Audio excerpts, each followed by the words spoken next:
if you dare to be seen at a certain event, you're risking your livelihood. That's where we are at this point in time.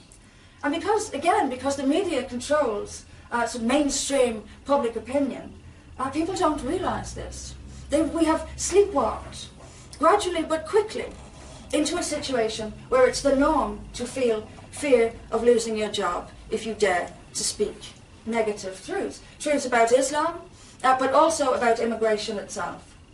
And the left wing, the hard left, has aligned itself with Islam. It has aligned itself with every violent, poisonous jihadi on the planet ideologically. It will not criticise them. And when I say alliance, I don't only mean ideological alliances. You'll see actual alliances. You'll see far-left groups working alongside jihadi groups, protesting in the streets together, while completely contradicting everything they pretend to believe in. So we have this alliance, and we have this slow march through the institutions. That means that the entire public sector is being dominated by a hard-left ideology, obsessed with racism. And this is where Islam comes in. Most Muslims aren't white. So the Islamists, and by that I mean the Sharia activists, the people who are actually going out and campaigning for Sharia, they have used this. They have used the poison that the left has dripped into society to advance themselves. If you don't like us, you're a racist.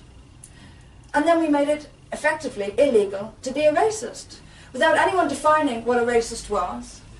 In fact, we now have Hate Crime Week. We are in the middle of National Hate Crime Awareness Week. Were you aware that we were in the middle of Hate Crime Awareness Week? Well, we are. So now you're aware of it.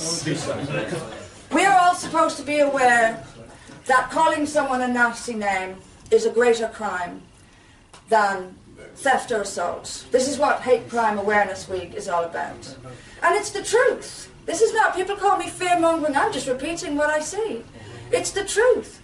We have police on Twitter telling us how they will track us down if they see nasty tweets from us. And then we have the newspapers telling us that the Metropolitan Police is not so concerned anymore about theft and assault because they don't have the resources. But they do have the resources to make pro-Islam propaganda videos. I watched one and sent one out on social media this morning. Lincolnshire Police made a video about how not all Muslims are terrorists. We know. We know. But thank you for telling us. But that's not the issue. Terrorism's not the issue. And I've been heavily criticised for saying this, and because of that I'll say it again. When it comes to Islam, terrorism is the least of our worries. It is the slow encroachment. It is the alliance with the left that is taking away our very right to speak. It is giving a government the right to take away our right to criticise them, because in order to criticise Islam and immigration, we have to be able to criticise their policies. This is a gift. This is a gift. It's essentially becoming a crime to criticise government policy. This is tyranny. This is totalitarianism. And it's what the left is after, and it's what Islam is after. And they don't care what the end result will be, because they're both completely deluded. They both think they're heading towards their own utopia, and they're using each other to get there. Our freedom is disappearing. Our freedom is disappearing. Our personal freedom is disappearing while the state encroaches on our private lives and makes private lives a big political issue. So what have the police got to do with pride? Why? It's got nothing to do with them. Why are you rainbowing up your cars? It's got nothing to do with you. It's a private matter. Stay out of it. People's sex lives are no concern of the state's. We all must be able to live our lives privately, within the law, without any interference from the state. And this encroachment into sexuality, for example, by the state, is an encroachment into our privacy. We are losing our political rights, obviously, because we're not able to speak our minds. And we're not able to speak our minds particularly on immigration. It's not just Islam, but immigration. Try to express any kind of negative opinion about the mass migration from Africa and the Middle East into Europe over the last 5 or so decades, and you're in trouble. And you're in trouble. And there's a reason for that. If we're allowed to criticize the immigration and speak about it honestly, then people out there will agree with us. And that's the problem. So the media must be controlled so that we can't read uncomfortable facts about immigration because we might agree with them. And then we might vote in a way that the media doesn't want us to vote. And of course the politicians are in the media's pocket for that very same reason. And I saw, when I was running for the leadership of UKIP, just how terrified even UKIP, or especially UKIP in fact, are of the media in this country. The media are effectively running the country because the politicians are so petrified of the backlash that they simply will allow the media to determine for them what they should say, what their policy should be. And we have essentially resulting a media-dominated totalitarian state. And the issue is immigration.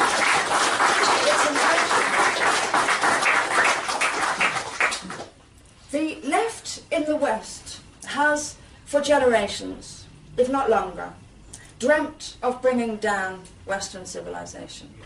That's the dream. That's the dream. They want open borders because they're going to completely ignore and dismiss and deny millennia of cultural development, religious development. They're going to completely ignore all of this and pretend that we can all skip hand in hand through the valleys together. There will be no trouble. If only everybody has the same income, everything will be okay. This is their solution. This is the delusion they live under. And this destruction of Western capitalism in particular, is the #1 aim of the left. The #1 aim of the left. They have no concern whatsoever about who gets hurt along the way, no concern about how many are killed along the way. Utopia must be reached, and they will walk over anyone they have to get there. They are deluded. It is a dangerous delusion. Now, along comes a rising and aggressive global Islam. And it is rising. It goes through peaks and troughs in its 1400 years of existence. It has gone through peaks and troughs. And it's rising now. It's in the trajectory of a peak now.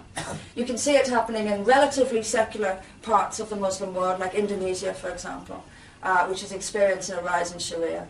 And you can see it happening all over the Western world because, of course, of mass immigration, which was never compatible and should never, ever have been allowed.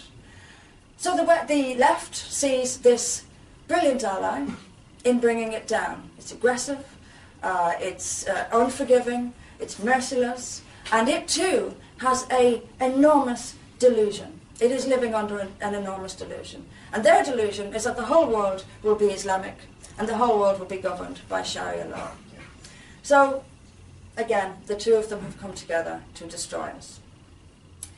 We are in very big trouble. I'm not exaggerating, I'm not fear-mongering. We are in big trouble. Freedom, civilization, Western civilization is in big trouble. And I said yesterday in an interview, and I meant it, that I think that in my lifetime, criticizing Islam will be a criminal offense in this country. In my lifetime. And I don't mean through the back door. I mean straight through the front door, without any embarrassment or without any shame. I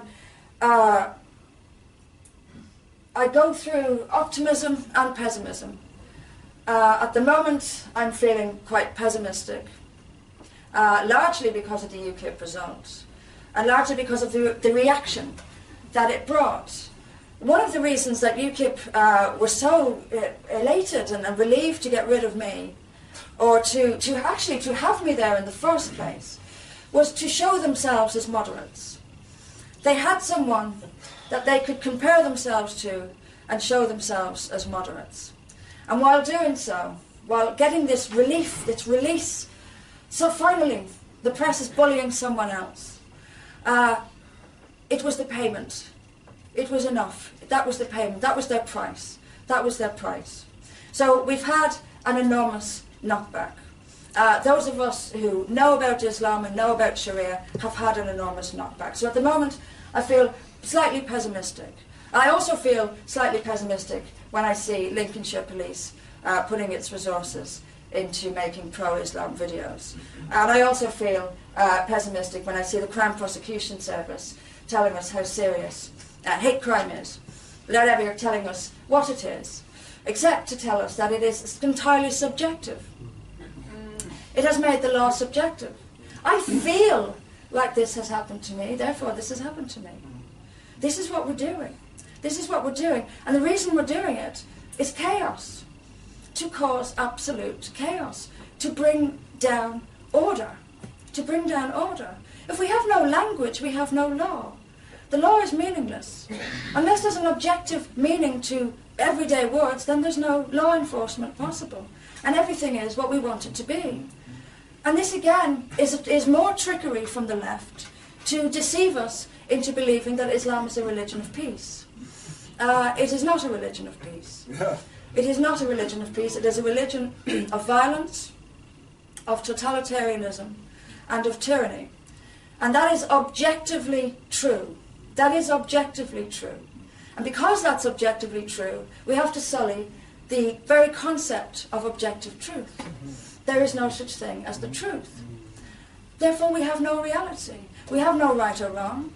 We have no true or false. We have only chaos. And in that chaos, the utopia rises. And this is not some great conspiracy. I'm not suggesting there's a grand conspiracy going on. It's simply ideology in action. It's simply politics in action. This is the ideology of the far left and has been forever. And they're succeeding. They're succeeding. There are very, very few ways left for us to fight back. Very few ways left for us to fight back. And I'm not altogether convinced that we can. If we rose up as a people, we can. But the fear that is holding people back and that's holding people down is my worry. I worry that we won't be able to face up to the fear and do it anyway. And that is our only chance now. That is our only chance now. Only if we face the media and argue against them. Only if we expose them as the evil doer.